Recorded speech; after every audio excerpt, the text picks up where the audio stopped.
अस्सलाम वालेकुम student, welcome to my channel we physics. आज जो बच्चों हम टॉपिक करेंगे चैप्टर नंबर 21 न्यूक्लियर फिज़िक्स का, that is radiation detectors. Radiations क्या होती हैं, रेडियो एक्टिविटी हमने पढ़ी पिछली। अगर आप लोगों ने ये लेक्चर नहीं सुने तो लाजमी सुने। हमने रेडिएशंस के बारे में पढ़ा, ठीक है। उसके बाद हमने इंटरेक्शन पढ़ा रेडिएशन का, जब वो मेटल के साथ करती हैं तो का क्या बिहेवियर शो करती हैं, हमने वो भी कल के लेक्चर में देखी। तो इसके बाद रेडिएशन को डिटेक्ट कैसे किया जा सकता है। पहली बात तो ये आती है कि जो हमारे फिज़िकली जो हमारे सेंस हैं वो रेडिएशन को डिटेक्ट नहीं कर पाते, क्योंकि हम जानते हैं ये हाईली रेडियो एक्टिव होती हैं, तो इनकी पाथ एनर्जी इनकी ज़्यादा होती है, तो हम इनको देख नहीं पाते। तो बेसिकली अगर याद हो, हमने लेक्चर में पढ़ा था कि दो radioactive element Marie Curie ने जो है इंट्रोड्यूस करवाए थे। मैरी क्यूरी की मौत बच्चों उसी वजह से हुई थी कि वो रेडिएशंस के ऊपर काम करी थी, ठीक है। तो उस वक्त इन रेडिएशन का जो साइड इफ़ेक्ट है वो नहीं पता था, क्योंकि स्टार्ट था, तो स्टार्टिंग में इतनी चीज़ें, इतना नॉलेज नहीं था कि इनके साइड इफ़ेक्ट क्या हैं। तो उसकी वजह से हमने देखा था कि रेडिएशन जो थी हाईली पेनिट्रेटिंग है, तो मतलब वो हमारी बॉडी से भी पास हो जाती हैं, तो हमारे सेल्स में जाके और वो क्या करती हैं, उनको डिस्ट्रॉय कर देते हैं, या फिर जो है कैंसर बनाना शुरू कर देती हैं हमारी बॉडी के अंदर अगर रेडिएशन चली जाए। तो यही चीज़ हुई। मैरी क्यूरी ज़ाहिर सी बात है काम कर रही थी रेडिएशंस के ऊपर, तो उसकी बॉडी में रेडिएशन चली गई, तो उसकी वजह से उसको कैंसर हो गया और उसकी डेथ हो गई, ठीक है। तो बेसिकली हमें उस जगह जहाँ रेडिएशन हो उनका पता लगाना ज़रूरी था। तो उसके लिए हमें ज़ाहिर सी बात है, अगर नॉर्मली हम उनको नहीं देख सकते तो उसके लिए डिटेक्टर चाहिए थे। तो इसी चीज़ की बिना पर 3 तरह के डिटेक्टर्स बनाए गए। सबसे पहला डिटेक्टर था वो हम जो पढ़ेंगे आज का जो लेक्चर है वो है Wilson cloud chamber. First detector हमारा है Wilson cloud chamber. Second detector है हमारा, ये बहुत इम्पोर्टेंट टॉपिक है, गीगर मुller ट्यूब। थर्ड हमारा डिटेक्टर है सॉलिड स्टेट। ये 3 तरह के डिटेक्टर्स हैं जो डिटेक्ट करते हैं रेडिएशंस को, आया कि रेडिएशंस इस जगह मौजूद हैं कि नहीं है। आज जो बच्चों हम टॉपिक करेंगे वो है Wilson cloud chamber. Wilson cloud chamber की तरफ जाने से पहले एक और चीज़ हमें आपको बता दूं कि जो अल्फ़ा पार्टिकल, बीटा पार्टिकल और गैमा पार्टिकल हैं, इनके ट्रैक्स के बारे में, ये कैसी पाथ शो करते हैं, अल्फ़ा पार्टिकल, बीटा और गैमा। अगर आपको पीछे वाला लेक्चर याद हो, अगर आपने लिया है तो लाजमी लें ताकि आपको ये वाला लेक्चर अच्छे से समझ आए। अल्फ़ा पार्टिकल हमने देखा था कि मैस इनका ज़्यादा होता है as compare to other particle. Large massive होते हैं, तो जो हैं हाईली आयनाइजिंग होते हैं। हाईली आयनाइजिंग सबसे ज़्यादा आयंस अल्फ़ा पार्टिकल प्रोड्यूस करते हैं। उसके बाद लेस पेनिट्रेटिंग होते हैं, ठीक है। हाईली आयनाइजिंग होते हैं, मैस लार्ज होता है, इसी वजह से हमने कहा था कि ये जो हैं डिफ्लेक्ट नहीं हो पाते, ठीक है। क्योंकि मैस लार्ज होने की वजह से जब ये इंटरेक्ट करते हैं किसी भी एटम के साथ, तो फिर अपनी जिस पाथ में जा रहे होते हैं उसी पाथ में चले जाते हैं। उनको कोई भी एटम जो है उस मीडियम का, क्योंकि हम इंटरेक्शन पढ़ रहे हैं ना कि पार्टिकल की मीडियम के साथ, जब भी अल्फ़ा पार्टिकल किसी मीडियम के साथ टकराएगा, तो अगर वो अल्फ़ा पार्टिकल हुआ तो वो अपनी डायरेक्शन चेंज नहीं करेगा बल्कि स्ट्रेट ट्रैवल करेगा, ठीक है। तो जो अल्फ़ा पार्टिकल हैं वो उनका ट्रैक जो होगा वो सीधी लाइन होगी, क्योंकि उनका मैस लार्ज है, हाईली आयनाइजिंग है, लेस पेनिट्रेटिंग है। अब बात आती है बीटा पार्टिकल की। बीटा पार्टिकल हमने बताया था कि वो क्या हैं, इलेक्ट्रॉन और पॉजिट्रॉन दोनों हैं। तो मतलब इसका मैस जो है इलेक्ट्रॉन के ही करीब करीब होगा, इलेक्ट्रॉन जितना ही होगा। और एटम, अगर जब मीडियम की बात करें, एटम की बात करें, तो जब इलेक्ट्रॉन किसी मीडियम के साथ टकराएगा तो ज़ाहिर सी बात है इसका जो मैस है स्मॉल मैस है। इसकी वजह से जब भी वो किसी मीडियम के साथ टकराएगा, फॉर एग्ज़ाम्पल ये आगे इस मीडियम से टकराया, किसी भी एटम के साथ, मैटर के साथ टकराया, तो वहीं से वो डिफ्लेक्ट हो जाएगा, ठीक है, स्कैटर हो जाएगा, डिफ्लेक्शन शो करेगा। तो कभी भी इसकी पाथ क्या होगी, स्ट्रेट नहीं रहेगी, नॉट स्ट्रेट, स्कैटर होता रहेगा। तो इसकी पाथ कर्वी टाइप होगी, ठीक है। उसके बाद आ जाती है गैमा पार्टिकल की। गैमा पार्टिकल हमने कहा था वो चार्जलेस है, ठीक है। तो ये हमें दो तीन जो हैं इफ़ेक्ट्स शो कर रहे होते हैं, क्योंकि ये फोटोन को एमिट करता है किसी ना किसी तरह। ये गैमा पार्टिकल्स क्या करते हैं, जब भी मैटर के साथ इंटरेक्ट करते हैं तो फोटोन प्रोड्यूस करते हैं, ठीक है। तो हमने देखा था फोटोन, वो जो फोटोन है उनकी एनर्जी के ऊपर डिपेंड कर रहा था कि कौन सा इफ़ेक्ट होगा, कि आइदर फोटो इलेक्ट्रिक होगा, कॉम्पटन होगा, पेयर प्रोडक्शन होगा, ठीक है। तो दे प्रोड्यूस फोटो इलेक्ट्रॉन। तो जो इनका पाथ है, जाहिर सी बात है अगर फोटोन हैं तो कुछ देर के बाद, अगर ट्रैवल करने के बाद कुछ पाथ उनका विजिबल होगा, ऐसा होगा जिसको डिफ़ाइन करना बहुत डिफ़िकल्ट होगा, ठीक है। तो एक तो चार्जलेस भी हैं और सबसे ज़्यादा हाईली पेनिट्रेटिंग है और लेस आयनाइजिंग है। लेस आयनाइजेशन करते हैं, तो आयनाइजेशन लेस होने की वजह से इनके पाथ को ट्रैक करना बहुत डिफ़िकल्ट होता है, ठीक है। ये कोई इन पार्टिकल्स का ट्रैक था।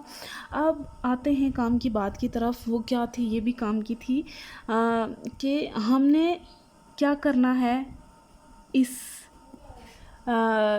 चैम्बर में डिटेक्ट करना है रेडियो एक्टिविटी को, कि रेडियो एक्टिव एलिमेंट यहाँ मौजूद हैं कि नहीं है।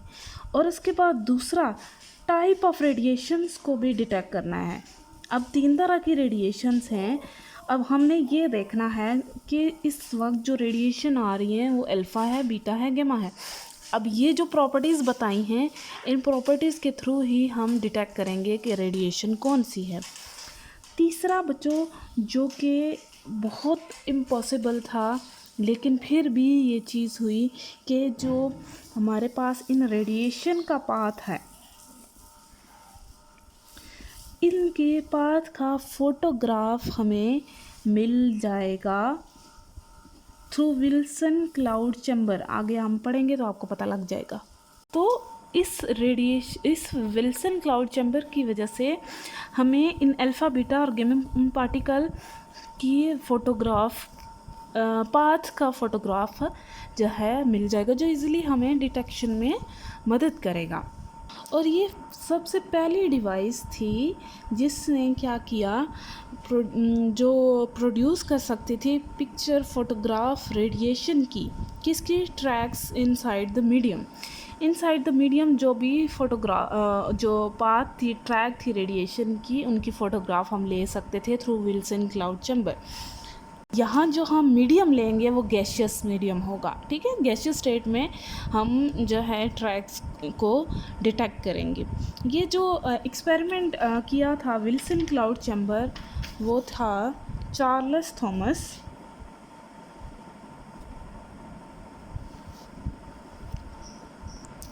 और विल्सन, ठीक है। इसने ये किया था एक्सपेरिमेंट 1896 में, और इसके ऊपर वर्किंग जारी रही टिल 1912 तक। जब तक कि इनको एक परफेक्ट चीज़ नहीं मिल जाती तब तक ये एक्सपेरिमेंट चलता रहा। CTR विल्सन भी लिखा होता है कहीं जगह, ठीक है।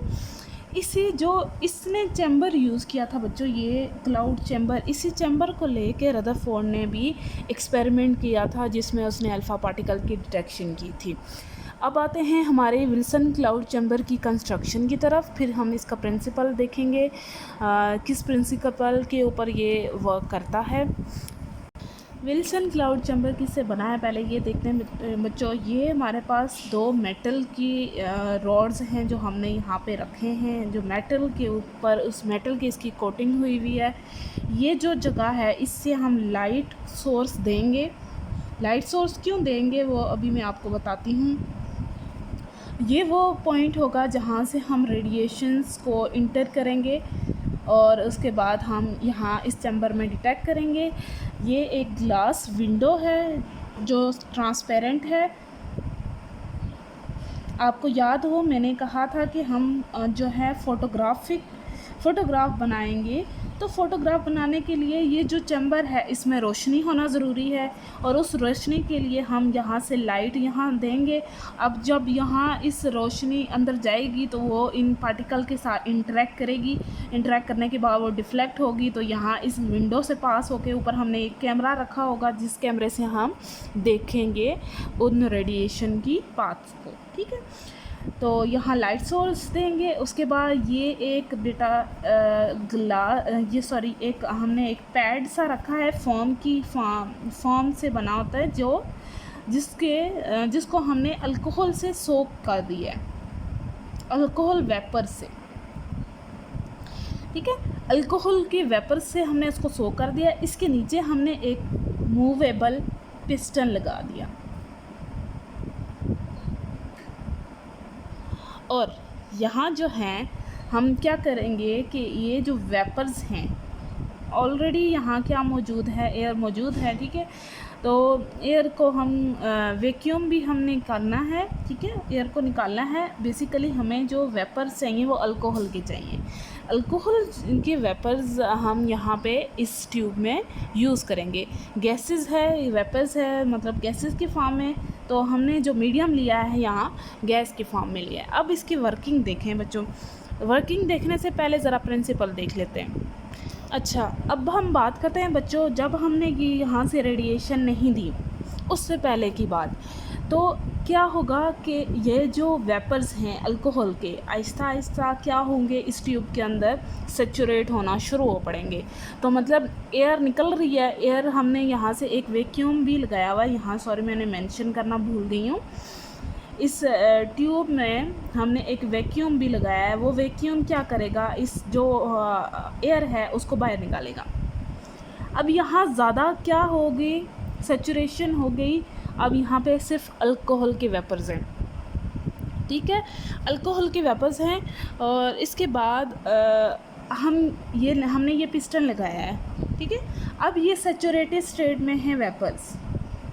किसके वेपर, अल्कोहल के वेपर्स सेचुरेटेड स्टेट में हैं। अब हम क्या करेंगे बच्चों, जब हम ज़ाहिर से हमने क्या करना है कि इस जो वेपर्स हैं इनका टेम्परेचर डिक्रीज़ करना है।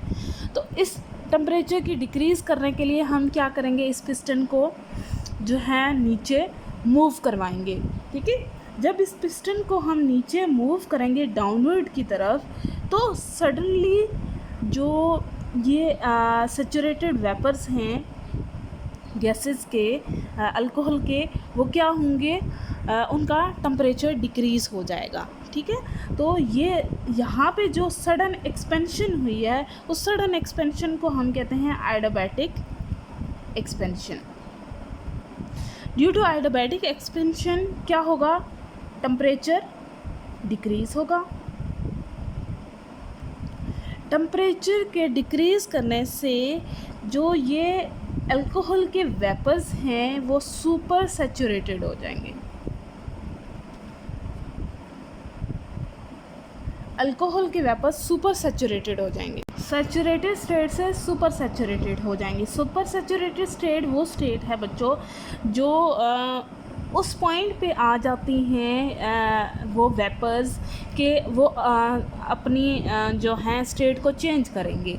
वेपर से फिर लिक्विड में जाने वाली स्टेट, बिल्कुल वो पॉइंट ऐसा, उस स्टेट में हम कहते हैं कि सुपर सैचुरेटेड स्टेट है। ठीक है, सुपर सैचुरेटेड स्टेट है मतलब ऑलमोस्ट क्या बन गए, क्लाउड्स बन गए। किन के, इन वेपर्स के। जब हमने सडन एक्सपेंशन की, टेम्परेचर डिक्रीज़ हुआ, तो ये जो अल्कोहल के वेपर्स थे जो यहाँ फैले हुए थे, वो अल्कोहल के वेपर्स जो हैं एक जगह जमघटा बना लेते हैं, क्योंकि इनका टेम्परेचर डिक्रीज़ हो गया। अब इनके पास इतनी एनर्जी है नहीं कि वो इस ट्यूब में रैंडमली मूव करें, तो वो क्या कर लेते हैं कि जमघटा बना लेते हैं। इसी तरह कुछ इस जगह जमघटा उन्होंने बना लिया, कुछ इस तरह जमघटा इन्होंने बना लिया। अब ये जो स्टेट है, हमने कहा कि वो सुपर सैचुरेटेड स्टेट है। अब वही सुपर सैचुरेटेड स्टेट हम कहते हैं कि क्लाउड्स हैं। ठीक है, अब इस स्टेट में क्या बन गए, क्लाउड्स यहाँ पे बन गए, किसके, अल्कोहल वेपर्स के। अब वो स्टेट है जो बिल्कुल चेंज होने वाली है, और ये इसके बाद किस में चेंज हो जाएंगे, दोबारा लिक्विड में चेंज हो जाएंगे। ये था इसका प्रिंसिपल। अब बात आती है इसकी वर्किंग के ऊपर। अब ये यहाँ तक होगी, ये हमने ट्यूब सेट कर दी। अब वर्किंग क्या करनी है कि हम, अब जाहिर सी बात है, अब यहाँ से रेडिएशंस को इंटर करेंगे। ठीक है, अब रेडिएशन को हम इंटर करेंगे, रेडिएशन आ रही हैं, रेडिएशन आके इनके पार्टिकल्स को, फॉर एग्जांपल अगर ये रेडिएशंस हैं अल्फ़ा की, अभी जो रेडिएशन आई हैं लेट्स से कि वो अल्फ़ा पार्टिकल की आई, तो अल्फ़ा पार्टिकल की रेडिएशंस क्या हमने कही थी कि मैसिव होती हैं और वो सीधी स्ट्रेट ट्रैवल करती हैं। अब इसके रास्ते में जो भी पार्टिकल्स आएंगे उनको आयनाइज करेगी, आयनाइजेशन करेगी। आयनाइज करेगी तो मतलब चार्जेस छोड़ देगी, पॉजिटिव नेगेटिव। अब वो आयन छोड़ती जाएगी, और आयन छोड़ती जाएगी जो अगर फॉर एग्जांपल इसके रास्ते में ये क्लाउड आ रहा है, अब वो यहाँ सीधी ट्रैवल करके आ रहे, तो यहाँ उसको ये पार्टिकल्स मिले, वेपर्स मिले।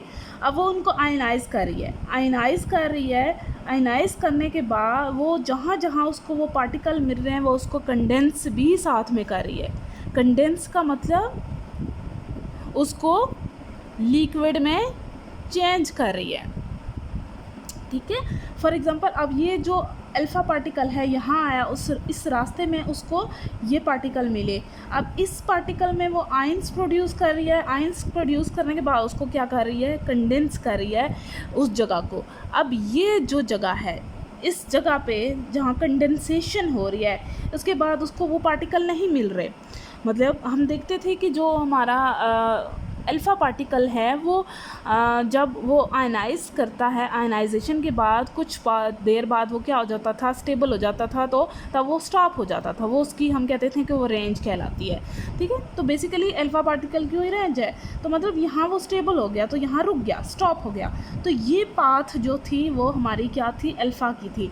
अब इस अल्फ़ा की पाथ क्या से हम नज़र आई, यहाँ से हमने लाइट सोर्स दी, इस लाइट सोर्स ने यहाँ से टकराने के बाद रिफ्लेक्ट बैक होके यहाँ गई, यहाँ से हमने कैमरे में देखा, तो ये एक पाथ हमें नज़र आया अल्फ़ा पार्टिकल का। इसी तरह बीटा पार्टिकल का भी और गैमा पार्टिकल का भी जो है हम पाथ देख पाएंगे। और लास्ट पे मैं आपको इनकी फ़िगर भी दिखाऊंगी कि किस तरह का पाथ हमें माइक्रोस्कोपिकली देख पाते हैं। इसी तरह बच्चों, इनकी रास्ते में जो भी पार्टिकल आएंगे वो उनको आयनाइज करता जाएगा। आयनाइज करने के बाद वो जो आयनाइजेशन होंगी, आयनाइजेशन से जो आयन प्रोड्यूस होंगे वही रिस्पॉन्सिबल होंगे कंडेंसेशन के लिए। ठीक है, तो कंडेंसेशन के लिए जो रिस्पॉन्सिबल होंगी वो ये ही रेडिएशंस जो आयंस प्रोड्यूस करेगा। ठीक है, तो ये पार्टिकल आपको बता दूं कि ज़रूरी नहीं है कि उनके रास्ते में ये इतना लंबा पाथ वो शो करें। जो उनके रास्ते में आएगा उनको आयनाइज करेगा, उसके बाद वो कुछ पॉइंट के बाद जाके स्टॉप हो जाएगा। ठीक है, तो ये था हमारा विल्सन क्लाउड चैम्बर। इसी तरह इन जो पाथ थी अल्फ़ा, बीटा और गैमा पार्टिकल की, वो कैसे थी। अल्फ़ा पार्टिकल हमने देखा था कि जो हैं अल्फ़ा पार्टिकल, उनका पाथ जो है बिल्कुल स्ट्रेट होता है। फॉर एग्ज़ाम्पल अगर ये रेडिएशंस आ रही हैं इधर से, इनसे जो आयनाइजेशन प्रोड्यूस हुई, आयनाइजेशन प्रोड्यूस करने के बाद जो अल्फ़ा का पाथ है बिल्कुल इस तरह की स्ट्रेट लाइन होंगी। ज़रूरी नहीं है ऐसे ही होंगी, कुछ इस डायरेक्शन में जा रही होंगी, कुछ इस डायरेक्शन में जा रही होंगी, आइदर डायरेक्शन जो भी हो, लेकिन उनकी बिल्कुल सीधी स्ट्रेट पाथ होगी। ठीक है, ये अल्फ़ा पार्टिकल का ट्रैक इस तरह का होगा। बीटा पार्टिकल का ट्रैक हमने देखा था वो इजीली क्या हो जाती हैं, डिफ्लेक्ट हो जाती हैं। तो जब ये मीडियम से टकराएंगी कुछ इस तरह की डायरेक्शन इनकी शो हो रही होगी। उसके बाद गैमा पार्टिकल जो हैं, गैमा का पार्टिकल की हमने देखा था उनकी कोई एग्जैक्ट डायरेक्शन नहीं है। ठीक है, तो किसी भी जगह वो बिल्कुल माइनर से नज़र आएंगे। लास्ट पे आपको मैं फ़िगर दिखाऊंगी तो आपको अच्छे तरीके से पता लग जाएगा। इसके बाद बच्चों इसके कुछ बेनिफिट्स भी हैं और साथ में इसकी कुछ लिमिटेशन भी हैं जो हमें देखने को मिली। सबसे पहला जो बेनिफिट यही था कि फ़र्स्ट डिवाइस थी जिसने फ़ोटोग्राफ दिया हमें रेडिएशंस के ट्रैक का। First device that gives photograph of tracks, ठीक है, of radiations, tracks of radiations. ठीक, तो उसके बाद लिमिटेशन इसकी क्या हैं, जो इसका था हमारे नुकसान, वो ये बच्चों कि ये जो है डिवाइस वो 10 सेकंड तक ये चलता है। मतलब हमने कहा था ना कि कंडेंसेशन जो होती है, कंडेंसेशन के बाद 10 सेकंड गुजरने के बाद वो जो हमारे वेपर्स हैं वो दोबारा लिक्विड में चेंज हो जाते हैं। ठीक है, जब वो लिक्विड में चेंज हो जाएंगे तो ज़ाहिर सी बात है हमें वो चीज़ नहीं मिल पाएगी जो हम चाहते थे। तो एटलीस्ट 10 सेकंड में ये काम हो जाता है। तो फिर इसकी वजह से जो ये दोबारा अगर हम इस प्रोसेस को कंप्लीट करना चाहें या देखना चाहें, रिकवर करना चाहें, तो वो रिकवर 1 घंटे बाद हो सकता था। ठीक है, तो 1 घंटे बाद हम वो दोबारा चीज़ ऑब्ज़र्व कर सकते थे। तो 10 सेकंड के अंदर ये चीज़ देखनी पड़ती थी। ठीक है, तो ये इसकी ये थी हमारी बेनिफिट्स और limitation of Wilson cloud chamber. आज का टॉपिक जो था विल्सन क्लाउड चैम्बर। नेक्स्ट जो है हम करेंगे इंशाल्लाह गीगर मुller काउंटर, वो जो नेक्स्ट डिटेक्टर है। ठीक है, उसके बाद सॉलिड स्टेट डिटेक्टर अगर टाइम हुआ उसको भी हम इंशाल्लाह कवर करेंगे। फिगर है, ये फिगर में देखें जो सीधी स्ट्रेट लाइन है यहाँ मेंशन भी है, अल्फ़ा ट्रैक है। ठीक है, और ये स्मॉल डॉट जो हैं वो आपको बीटा पार्टिकल शो कर रहे हैं। ठीक है, क्योंकि इनकी विजिबल ट्रैक सही नज़र नहीं आती क्योंकि थोड़ी देर बाद ये गायब हो जाते हैं। ठीक, सिल्क जो अल्फ़ा पार्टिकल है सीधी स्ट्रेट लाइन बिल्कुल सही तरीके से नज़र आ रही हैं। तो जो है आप लोग इसको देख लें। आज का लेक्चर बच्चों बस यहाँ तक ही था। बाकी लाइक और सब्सक्राइब करना मत भूलिएगा। फिर कल मिलते हैं अगले लेक्चर में। अल्लाह हाफिज़।